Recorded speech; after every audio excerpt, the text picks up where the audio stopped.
Today we're going to talk about putting force into the ground and how it can help us with velo, as well as keep us out of some pretty provocative positions coming down the mound as far as stability.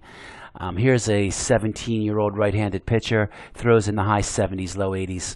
And if you look at his body, you would think that he could throw a lot harder than that. And we're going to take a look at some reasons why he may not be. First off, coming down the mound, we can see this excessive flexion in his knee is causing him to become quad dominant. Most of his body weight is in the front part of his body, keeping him out of his lower half. This forces him to lean back in order to create leverage, and what it's actually doing is it's allowing the front leg to run off early, creating problems further down the chain, as we can see, keeping him out of his lower half. And as he hits first foot strike, he has no tension in the back leg anymore, so he's basically throwing this pitch off of one leg. All of his velo is now obviously going to come from his upper half and could create some overuse injuries down the road. How that's going to transfer here is you can also see there's that lack of glute load. We're looking for the backside to come behind the heel.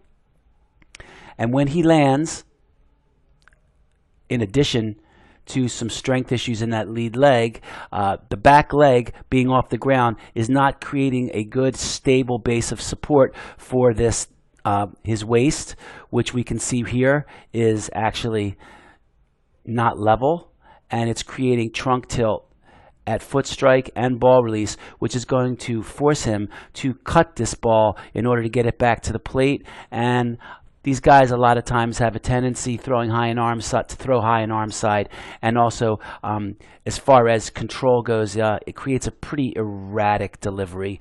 So 50% or more of our power comes from the lower half. If the athlete does not load while moving forward, the glutes here will not engage. Okay, so also as far as back leg extension and leverage goes, it's a direct indicator of a lack of force production into the ground from the back leg, also robbing us of some stability and forcing us to use the upper half too much.